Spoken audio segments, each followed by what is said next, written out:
Kerala NGO union Hosdurg 63ാം വാർഷിക സമ്മേളനം Kanhangad lions club ഹാളിൽ വെച്ച് നടന്നു. സമ്മേളനം യൂണിയൻ സംസ്ഥാന സെക്രട്ടേറിയറ്റ് അംഗം KK സുനിൽകുമാർ ഉദ്ഘാടനം ചെയ്തു. കേരള NGO അസോസിയേഷൻ ഹോസ്ദുർഗ് 63ാം വാർഷിക സമ്മേളനം കാഞ്ഞങ്ങാട് ലയൺസ് ക്ലബ് ഹാളിൽ വെച്ചാണ് നടന്നത്. സമ്മേളനം യൂണിയൻ സംസ്ഥാന സെക്രട്ടേറിയറ്റ് അംഗം KK സുനിൽകുമാർ ഉദ്ഘാടനം ചെയ്തു.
ഏരിയ പ്രസിഡന്റ് PV രഞ്ജിത്ത് അധ്യക്ഷത വഹിച്ചു.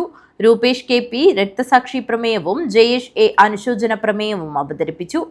ഏരിയ സെക്രട്ടറി TV ഹേമലത പ്രവർത്തന റിപ്പോർട്ടും ട്രഷറർ ഗംഗാധരൻ VK വരവ് ചെലവ് കണക്കും അവതരിപ്പിച്ചു. PK Vinod, B Vijesh, V Jagdish, A Venugopalan, M Sunilkumar, PD Ratheesh എന്നിവർ സംസാരിച്ചു. T ചിന്താമണിയുടെ താൽക്കാലികമായ അധ്യക്ഷതയിൽ പുതിയ കമ്മിറ്റിയെയും ഭാരവാഹികളെയും തെരഞ്ഞെടുത്തു. C കുഞ്ഞികൃഷ്ണനെ പ്രസിഡന്റായും, K Rajeevan, K Savitha എന്നിവരെ വൈസ് പ്രസിഡന്റുമാരായും, ജയേഷ് A സെക്രട്ടറിയായും, ശ്രീകാന്ത് HS, പ്രദീപൻ മരക്കാപ്പ് എന്നിവരെ ജോയിന്റ് സെക്രട്ടറിമാരായും, രൂപേഷ് KP ട്രഷററായും തെരഞ്ഞെടുത്തു. ഫെബ്രുവരി 12 നടക്കുന്ന ദേശീയ പണിമുടക്ക് വിജയിപ്പിക്കുക, കേന്ദ്ര സർക്കാർ കേരളത്തോട് കാണിക്കുന്ന സാമ്പത്തിക വിവേചനം അവസാനിപ്പിക്കുക, സംസ്ഥാന സർക്കാരിന്റെ ജനപക്ഷ ബദൽ നയങ്ങൾക്ക് കരുത്തു പകരുക തുടങ്ങിയ വിവിധ ആവശ്യങ്ങൾ ഉന്നയിച്ചു. News bureau, Kanhangad.